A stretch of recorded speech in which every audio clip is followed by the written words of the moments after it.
Shalom प्रियो, हमारा देश त्योहारों का देश है, इसीलिए हमारे जीवन में त्योहारों का बहुत महत्व है। त्योहारों के समय में हमारे मन में बड़ी उमंग और उत्साह रहती है। हम नई नई पोशाकें सिलवाते हैं, घर में अलग अलग तरीके का खाना बनाया जाता है, कुछ समय नियुक्त किए जाते हैं जिनमें हम इन त्योहारों को मनाते हैं।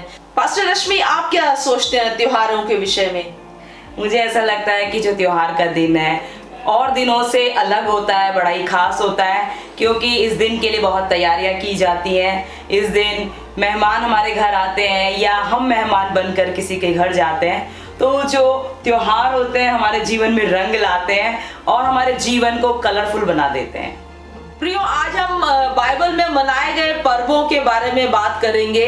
पुराना नियम में हम देखते हैं कि परमेश्वर ने इजरायलियों को पर्व मनाने का आदेश दिया ताकि जो इजरायली लोग उस पर्व के दिन ये याद कर सके कि परमेश्वर ने उनके लिए कैसे कैसे कार्य किए हैं। और ये जो पर्व थे ये भविष्यवाणी के रूप में भी थे ताकि इजरायली लोग ये जान सके कि आने वाले समय में परमेश्वर क्या करने जा रहा है। तो पास्टर रश्मि, आप हमें बताएं कि बाइबल में पुराना नियम में परमेश्वर ने कौन कौन से पर्वों को मनाने का आदेश दिया?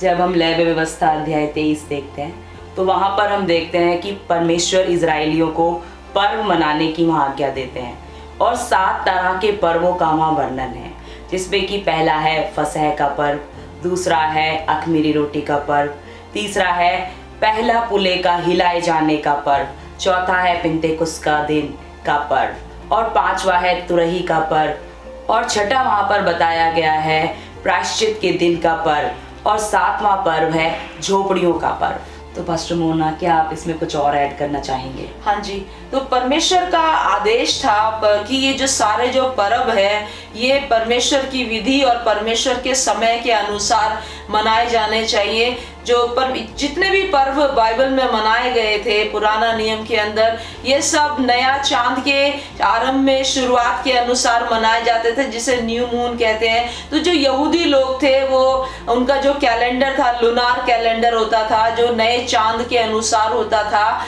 जो कि परमेश्वर के वचन के हिसाब से भी है। अगर हम देखें उत्पत्ति की पुस्तक उसका 1 अध्याय और उसकी 14वीं आयत में, पास्टर रश्मि आप पढ़ दीजिए।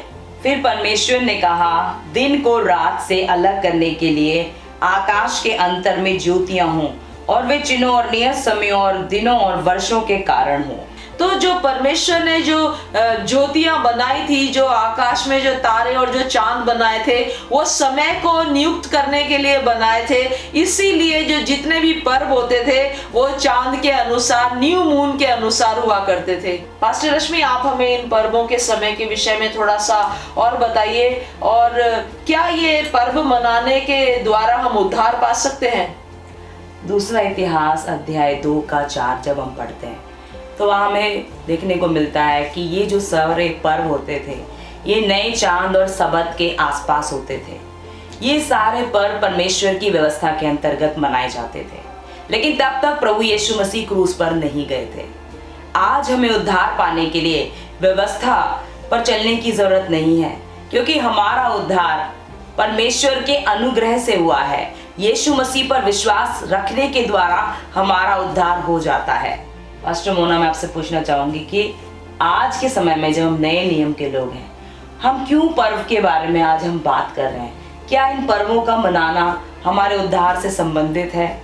इन पर्वों के विषय में मैं विश्वास करती हूँ कि हम जो विश्वासी लोग हैं हमें इन पर्वों के विषय में पता होना चाहिए, और परमेश्वर चाहता है कि हम इन पर्वों के विषय में जाने, ताकि हम जाने कि प्रभु ने इजरायलियों के लिए क्या क्या महान काम किए थे और आने वाले समय में परमेश्वर क्या काम करना चाहता है। क्योंकि जब ये जो पर्व है इनके पीछे का जो गवाहियां हैं, उन गवाहियों को बैठ कर उन पर्वों के समय में जब बात की जाती है तो हमें पता चलता है परमेश्वर ने इजरायलियों के लिए क्या क्या कार्य किए, और हमारा जो विश्वास है वो बढ़ता है प्रभु में। इसीलिए हमें इन पर्वों के विषय में पता होना चाहिए।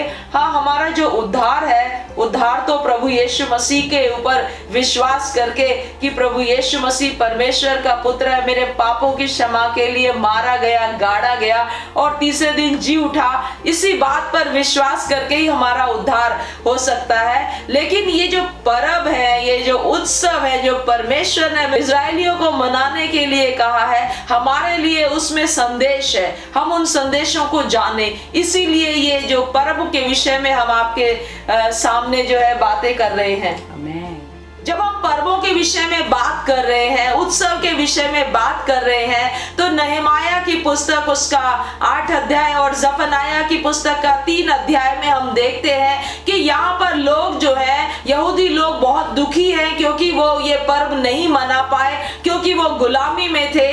तो मैं आज उन लोगों को उत्साहित करना चाहती हूँ जो कि पाप की गुलामी में है, बीमारी की गुलामी में है और दुख और पीड़ा की गुलामी में है और उनके जीवन में किसी भी तरीके का पर्व या उत्सव नहीं मनाया जा पा रहा है। शायद आज अगर आप हम लोगों को देख रहे हैं, सुन रहे हैं, तो मैं आप सब लोगों को उत्साहित करती हूँ। परमेश्वर का वचन कहता है, जो लोग पर्व ना मनाने के कारण खेदित है, मैं उन सब लोगों को इकट्ठा करूंगा ताकि वो पर्व मना पाए, आनंद मना पाए। तो आप पर्व और आनंद को कैसे मना पाएंगे? जब आप प्रभु यीशु मसीह के पास आ जाएंगे, प्रभु यीशु मसीह के ऊपर विश्वास करेंगे, आपको प्रभु यीशु मसीह परमेश्वर के वचन के हिसाब से कि मैं परमेश्वर का धन्यवाद करता हूं कि प्रभु यीशु मसीह में जो मुझे विजय के उत्सव में लेकर चलता है। मेरे प्रियो, यदि आप यीशु मसीह के ऊपर विश्वास करेंगे तो वो आपको बीमारी के, दुख के, पाप के ऊपर विजय के उत्सव में लेकर चलेगा। आने वाले समय में हम इन 7 पर्वों के बारे में विस्तार से चर्चा करेंगे। हमारे साथ बने रहें।